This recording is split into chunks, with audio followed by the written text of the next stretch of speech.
आजकल के हमारे यांत्रिक जीवन में जहाँ सब जगह हमारे साथ मशीन जुड़े हुए हैं, चाहे वो घर पे हम कहीं पे गेम्स खेल रहे हो मोबाइल पे, या तो फिर सोशल मीडिया पे हो यानी कि फेसबुक, इंस्टाग्राम, या तो फिर व्हाट्सएप पे हो, या तो फिर आप अपने ऑफिस में मशीन के सामने यानी कि कंप्यूटर के सामने बैठ के अपने एम्प्लॉयर्स के लिए एक्सेल शीट्स बना रहे हो। हर एक तरीके से मशीन आपको हेल्प कर रहा है, हर एक तरीके से मशीन आपको असिस्ट कर रहा है आपकी लाइफ बेहतर बनाने के लिए।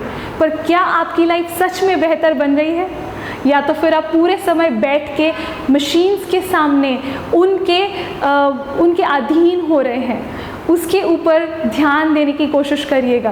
दोनों ही स्थितियों में आपका जीवन बहुत ज़्यादा यांत्रिक बन चुका है और आपके जीवन में से फिजिकल एक्टिविटी यानी कि कोई भी प्रकार की शारीरिक क्रियाएं नहीं रही हैं। आप कोई भी प्रकार की फिजिकल एक्टिविटीज़ नहीं कर रहे हैं। और फिजिकल एक्टिविटी यानी कि सिर्फ योगा या तो फिर जिमिंग ऐसा नहीं है। इसके अंदर मैं रनिंग, जॉगिंग, साइकिलिंग, आपके दोस्तों के साथ बाहर जाके कुछ खेलना, इट कैन बी सतोडियो हो सकता है, या तो फिर आप आइस पाइस खेल सकते हैं, या तो फिर कुछ भी खेलें, अपने जीवन को सही मायने में जीवंत बनाएं। इसी के साथ आज का वीडियो शुरू करते हैं। आज का वीडियो हमारा सीरीज़ का आखिरी वीडियो है जिसके अंदर हम सूर्य नमस्कार को यांत्रिक बनने से रोकेंगे। यांत्रिक बनने से रोकना यानी जिस तरीके से हमने हमारे जीवन को यांत्रिक बनाया हुआ है, इसी तरीके से हमने सूर्य नमस्कार को भी यांत्रिक बना दिया है। यानी कि हम सूर्य नमस्कार को बिल्कुल सोचे समझे बगैर बहुत ज़्यादा जल्दी कर लेते हैं। बस हमें पूरा करना है, किसी भी तरीके से 50 राउंड पूरे करने हैं, या 100 राउंड पूरे करने हैं, या तो फिर 10 पूरे करने हैं, या फिर 12 पूरे करने हैं। क्या आपने ऐसा सुना है किसी को या फिर अपने आप को बोलते हुए कि आज मैंने ना 50 सूर्य नमस्कार किया है यार, मैं तो बहुत थक गई, या तो मैं बहुत ज़्यादा थक गया? अगर ऐसा सुना है तो आप गलत तरीके से सूर्य नमस्कार कर रहे हैं, आप यांत्रिक तरीके से सूर्य नमस्कार कर रहे हैं। तो ये जो यांत्रिक तरीका है उसे हम सही तरीका कैसे बना सकते हैं? तो अगर आपको सही तरीके से सूर्य नमस्कार करने हैं तो मंत्रोच्चारण के साथ सूर्य नमस्कार करें। शुरुआत मंत्र से करें, उसके बाद हर एक सूर्य नमस्कार से पहले सूर्य का नाम का मंत्र का उच्चारण करें, और उसके साथ साथ हम हर एक आसन का स्ट्रेच फील करके उसे करेंगे। यानी कि ज़बरदस्ती किसी आसन को नहीं करना है, हमें हर एक आसन के अंदर उसको फील करना है, हर एक मसल के इन्वॉल्वमेंट को फील करना है, हर एक स्ट्रेच को अच्छे से महसूस करना है। It hardly takes a few seconds, कुछ सेकेंड्स लगते हैं इस चीज़ को करने में। और सबसे ज़्यादा ज़रूरी है इसके साथ हमारे श्वास और प्रश्वास को भी जोड़ना। यानी हम उसके साथ श्वास लेंगे, प्रश्वास को बाहर निकालेंगे। हर एक आसनों के अंदर अलग अलग तरीके से आपको श्वास और प्रश्वास की गतिविधि के ऊपर अपने ध्यान को केंद्रित करना होता है। किस तरीके से करना है, किस तरीके से आप इनहेल, एक्सहेल और होल्ड करेंगे ब्रेथ को, कौन से आसन में इनहेल करना है, कौन से आसन में एक्सहेल करना है, अगर आप सही तरीके से इसे करेंगे तो आप 10, 15, 12, 20, 108 सूर्य नमस्कार करने के बाद भी बिल्कुल भी नहीं थकेंगे। चलिए तो शुरू करते हैं आज का एपिसोड। सूर्य नमस्कार में ब्रीदिंग कैसे करना चाहिए वो सीखने से पहले हमें ये 4 शब्दों का ज्ञान होना बहुत ज़्यादा ज़रूरी है। सबसे पहले 2 शब्द है श्वास और प्रश्वास। यानी श्वास यानी इनहेल यानी कि ब्रीदिंग इन, यानी हम श्वास को हमारे शरीर के अंदर भरते हैं। कैसे?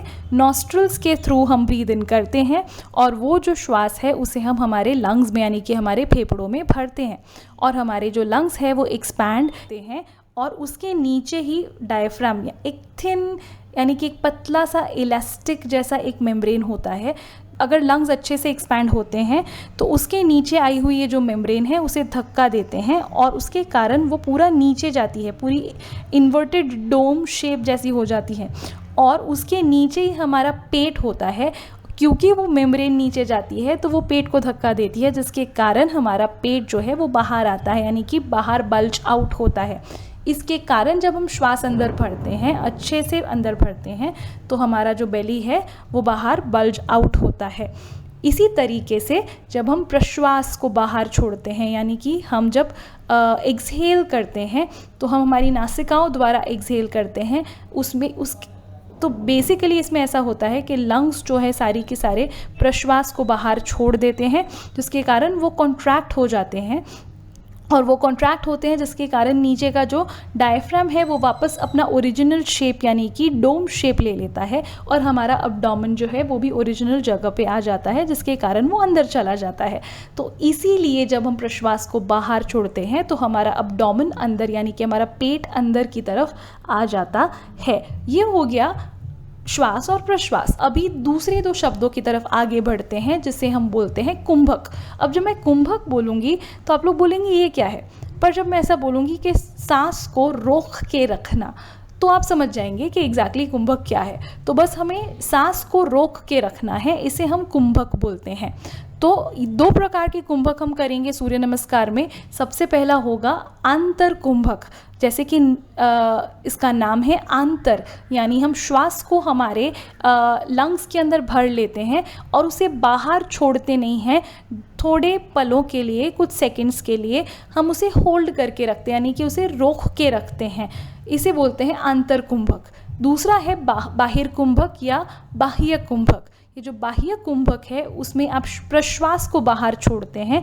प्रश्वास बाहर छोड़ने के बाद जब लंग्स के अंदर कुछ भी नहीं है, ये जो स्थिति है लंग्स की, जहाँ पे उसके अंदर श्वास हमने भरी हुई नहीं है, श्वास को हमने बाहर छोड़ दिया है, इस स्थिति में हम थोड़े पलों के लिए रुकेंगे। इसे हम बोलते हैं बाह्य कुंभक। तो ये दो कुंभक जो है हम सूर्य नमस्कार में प्रैक्टिस करेंगे।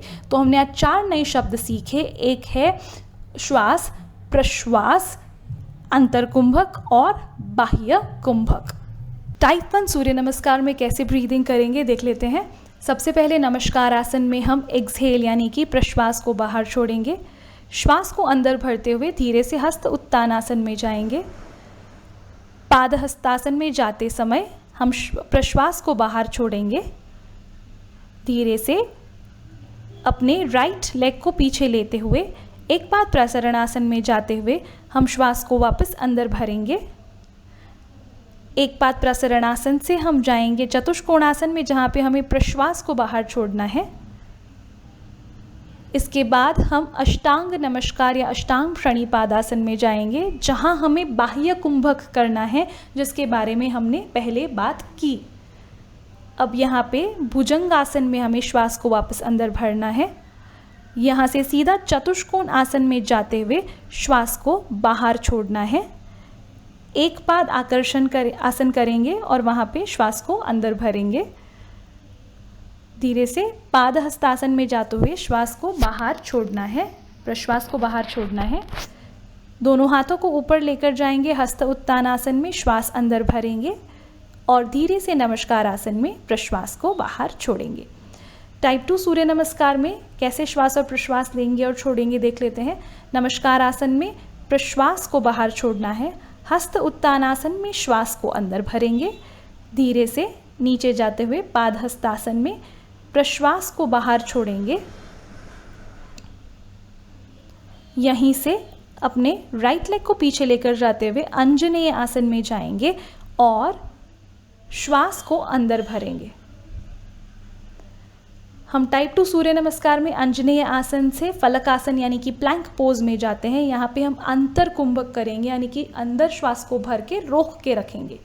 और अष्टांग नमस्कार आसन में हम श्वास को प्रश्वास को बाहर छोड़ेंगे। यहाँ से भुजंगासन में श्वास को अंदर भरना है। वापस चतुष्कोण आसन में प्रश्वास को बाहर छोड़ेंगे। अंजनेय आसन में श्वास को अंदर भरना है। पाद हस्तासन में श्वास प्रश्वास को बाहर छोड़ेंगे। दोनों हाथों को ऊपर लेकर जाते हुए एक आर्क बनाएंगे। हस्त उत्तान आसन में श्वास को अंदर भरेंगे और धीरे से नमस्कार आसन में जाएंगे और प्रश्वास को बाहर छोड़ेंगे। चाहे आप 5, 10, 15, 12, 108 या जितने भी सूर्य नमस्कार करते हैं, सूर्य नमस्कार करने के बाद आपके शरीर के अंदर एक नई उत्साह, उमंग, ऊर्जा और स्फूर्ति का अनुभव होना चाहिए, ना कि सुस्ती और थकान का अनुभव होना चाहिए। अगर आपको सुस्ती और थकान महसूस होती है तो आप अपने सूर्य नमस्कार करने के तरीके बदलें। आप हमारे आगे की वीडियोस देख सकते हैं, सारी की सारी लिंक्स नीचे डिस्क्रिप्शन बॉक्स में मैंने डाली हुई है, आप उसे रेफर करिएगा, ऊपर भी फ्लैश होंगी, आप ज़रूर से उन वीडियोस को देखें और थोड़ा सा इम्प्रूवमेंट लेकर आइए ताकि आप यांत्रिक सूर्य नमस्कार को जीवंत सूर्य नमस्कार में बदल सकें और आप अच्छे से उसे प्रैक्टिस कर सकें। इसी के साथ हमारी सूर्य नमस्कार की पूरी सीरीज़ यहीं पे ख़त्म होती है, यानी कि एंड होती है। आज के वीडियो के लिए बस इतना ही है, लेकिन अगर आपके दिमाग में कोई भी प्रकार की क्वेरीज, डाउट्स या प्रश्न हैं तो आप उन प्रश्नों को नीचे कमेंट सेक्शन में लिख सकते हैं, हमारे साथ शेयर कर सकते हैं, हम ज़रूर से उसके उत्तर देना चाहेंगे। मैं ऐसा नहीं बोल रही हूँ मेरे पास सारा नॉलेज है, हो सकता है शायद कुछ चीज़ें मेरे लिए भी नहीं हो जो आप पूछ रहे हैं, तो वो चीज़ों का उत्तर जो है मैं अपने गुरुओं को पूछ के भी आपको बता सकती हूँ, मुझे भी कुछ नया जानने मिलेगा। तो प्लीज़ अपने क्वेश्चंस शेयर करें, अपने प्रश्नों को नीचे शेयर करें। अगर आपको कुछ नया जानना है, आप अगली सीरीज़ में या तो फिर उसके बाद वाली सीरीज़ में कुछ नई चीज़ जानना चाहते हैं, कुछ नए विषय में जानना चाहते हैं, कोई नए प्रॉब्लम से रिलेटेड या तो फिर आपके पेन से रिलेटेड आसनों के बारे में या तो किसी भी चीज़ के बारे में जानना चाहते हैं, किसी भी आसनों के बारे में जानना चाहते हैं, तो आप नीचे कमेंट सेक्शन में हमें लिख सकते हैं। मैं कोशिश करूंगी उसके ऊपर सीरीज़ बनाने के लिए, ठीक है। चलिए, तो आज के एपिसोड के लिए बस इतना ही। मैं नुपुर आपसे विदा लेती हूँ, अगले हफ्ते मिलेंगे नई सीरीज़ के साथ, नए एपिसोड के साथ, नए विषय के साथ। तब तक के लिए सुरक्षित रहें और मुस्कुराते रहें, ठीक है। तो चलिए अगले हफ्ते मिलते हैं, बाय।